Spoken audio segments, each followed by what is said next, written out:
I'm here today with RickThorne. A few things to talk about today. Hi, Rick. How you doing? Good. Really want to talk about some of the things you have coming up, but first, talk about the transition from the sport of BMX into music. What's up with Mike? Man, okay, the transition's been kind of very challenging because when you have like most athletes, or some athletes, they try to get into music and they think that maybe their fame and success in music or in sports is going to make them successful in music, and really it's two different worlds.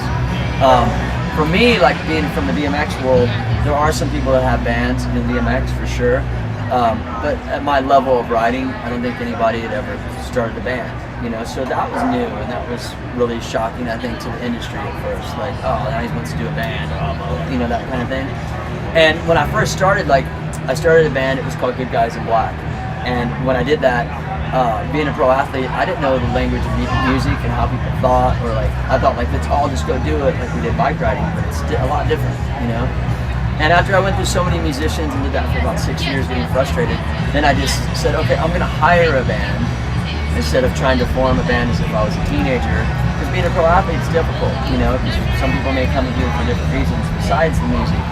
And once I did that and I started hiring, everything seemed to get better. And I changed the name of the band from Good Guys in Black to RickThorne. And it made a lot more sense. But it's like music is one of the most, in my opinion, probably the most sought after lifestyle in entertainment, And so what comes with that is a lot of competition.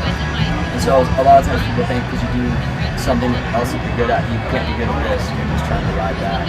But man, I'm happy everything's been the way it's been. And it's a challenge, but I didn't expect anybody to hand me anything. You know what I mean? Absolutely. And what's crazy about it is you have this character that you developed in BMX. You didn't know you were creating a character, but you were. It was your expression. But that character doesn't work on stage because now I'm the BMXer on stage. So there's no separation. So then it has to go back to fine-tuning your character or your persona on stage, but they're still together but they're separate. So it's been challenging, but it's been cool. I mean, like anyone else who show music, and I never started with the expectation that since I was in the X Games and I was on cribs and I did all this stuff in BMX that everyone was just going to jump up and down and accept me right away. I already accepted that. So it was kind of cool. I started out as a band name and then switched to my name. Probably made more sense anyways. But all in all, that's the bad stuff of it. Not really bad. The fun stuff is it's amazing. Yeah. Because I wanted to play music when I was 7 as a kid, and I always dreamed, but bike, a bike just was my way to get out of the house. And I'm not from a musical family, and people that were in bands, I wasn't exposed to it. So I'm stoked, I mean, it's rad. I love getting on stage. And music, just real quick, music expresses an internal feeling, your emotions, and riding isn't so much. Riding's about what trick you do. Right. So they're two separate things. So to be able to do both, it's totally rad. And you talk about that persona, and I mean, I think switching to your name, it really brought some of your flavor in who you are. And of course, your latest release, Stay Rad. Yeah. And This Is All I Got, your single. I mean, that fits it perfectly. It does. I mean, well, I always brand Stay Rad. I think everyone should stay rad all day, 24/7, all the time. And that's my deal, man. Just putting that record together was awesome. And being able, right when I put that record out, I went to the UK and toured for 3 weeks, and I'd never been overseas to play, only to ride. So that was huge. That's a huge deal to me, And I just try to write music that is experiences of life, and I can't get on stage and talk about or sing about something that's corny, or just to be on stage and have fans or whatever. For me, everything's just from the heart and as honest and real as I can be, and just things in my life. I've been through a lot, and I want to put that in music. And really, music is so self-therapy for me.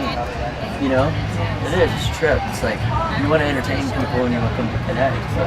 And it's so crazy that you put yourself in it, and the fans pick up on that. Yeah. And your drive though, and I think that's talk about your new video, Play to Win. Play to Win. Because now, I mean, what a great transition of putting yourself there and then putting that out to other people. Tell us about Play to Win. Well, Play to Win goes back to the first question, is the transition. In this video, it's I went through a lot in the BMX world, a lot of jealousy and competition because I do more than just ride a bike. And so it affected me at one point in my life. It doesn't anymore, but it did, because I've been riding for 30-something years. And in the video, it's basically like me frustrated with the way things have been going, and I end up turning my bike into a mic stand. And then you see my persona change from the bike rider to the Rick on stage, right? I'm talking about myself in third person. That character on stage. And what it is that like, that song's just about not giving up. And sometimes when you think people are in your corner, they might not be. And sometimes when you think that you're accepted, you're not. And you have to like really dig deep and find yourself and not give up, you know?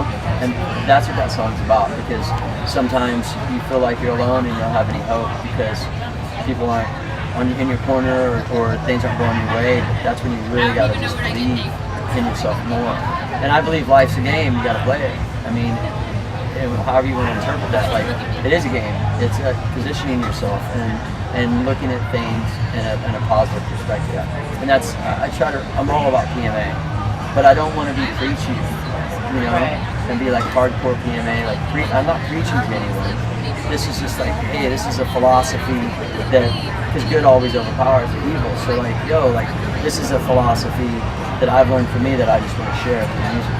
And that's it. And I was really stoked about that video because ESPN posted it on the Facebook and the Twitter and everything. And the industry, I felt like, really started to embrace what I'm doing now. And that was like huge for me because all those years of wanting that, you know, for them to, I ride bikes, man. I write music to ride bikes to, you know what I mean? So, or not even ride bikes, skate or whatever you want to do. And so it was huge for me. It showed positivity on their end. It's like, wow, okay, you've gotten better. You see the direction going, and I want people to feel it, you know, like feel what you're doing. Well, I think it's that heart, you know, going into, you know, that transition and being true to yourself, and fans love that. They don't want, and especially this lifestyle. Yeah. You know, they want something they can relate to and not something shoved down their throat. Yeah, and I don't know how to be any other way. Absolutely. I really don't. Like I don't know how to be fake just to be like famous. I'm not playing music to be famous. I mean, I want to play in front of a lot of people. I feel like I'm sending a really positive message, and I love to entertain, you know. And this is like my whole life I wanted to do this. And it's ballsy, man. When you take something that you're known as and you put your family on the line. I'm a single dad. I have 2 kids, and like it's nothing's handed to you, you know. And so you have to strategize and like. You're going down the road, right? You're going down and you hit a wall. It's like you stop and you jump over the wall and go around it. You got to be able to quickly change your plan, quickly, and not hang out, and not, you know. And it's cool, but I don't know how to be any other way. Yeah, and you really epitomize that. And again, that's what the fans like. I love it. And so now, you've been asked. The Rancid tribute album. Oh yeah, that's badass. Yeah. Rancid tribute. Tell us about it. It's Hooligans United. Yeah, and Elvis, there's this band called Left Alone, and Elvis, it's his band, and he hit me up and he said, hey, we're doing this tribute record for Rancid, and Rancid's approved it, and Tim, would you like to do a song on it? And I was like, hell yeah. Like, I've known the Rancid camp for like 20 years. I've known Elvis for about 4 or 5 years. And I was super complimented because coming from what I felt from my own industry, that's not how the outside see it. And so he's like, Elvis is like, I dig what you're doing. I really want you to pick a song. So I picked the song Fall Back Down. And it was perfect because I just went through a divorce, and which was better for sure. But that's what that song's about. You know, not divorce per se, but about a relationship, and then your friends are there for you. And so I was stoked because it's a melodic song, and I like melodic stuff. So I'm super stoked, man. Like I said, if you would have said that in the beginning, but I mean, that's been 8 years of playing music to earn that. And it's not like, oh, okay, you come and you play music now and you want to do this and that's here, we'll just give you this. No, I think people really start to say, wait a second, this isn't just a biker on stage jumping around. This is something different. And even with the Hooligans United, which I'm honored to be on, says that to me. You know, okay, I'm on my right path, I'm doing things right. And I'm going to play the record release April 10th at the Troubadour with Voodoo Glow Skulls and Left Alone, and I forgot who else, which is huge to me because I've never played the Troubadour. You got to remember, in bike riding, dudes, we all need music. I ride by myself in headphones. You dress like a rock star. You fly around like one, rock star, whatever you want to call it. but to really cross that line and say like, okay, like I'm going for it. But it's just like riding. I see that gap. I'm like, I'm gonna make it. And it's the same attitude in this. So with that said, like being involved in that project is rad because I would have never imagined that I'd be asked to be it. So I killed it on the track. We put a lot of good, and we shot a video for it too. Oh, cool. Yeah. So just put the same kind of energy and passion you have in riding into music and into anything you want to do. Not music, like whatever it is in life. And then you'll succeed because your heart's in it and you're in that direction to win it. You know what I mean? Yeah. Absolutely. Yeah, all day. All day. Well, Rick, we're excited for you. Thank you. It's the road's been awesome. Yeah, Thank you so much. Again, Rachel Noble, National Rock Review. Everybody, stay rad. Stay rad, she rocks.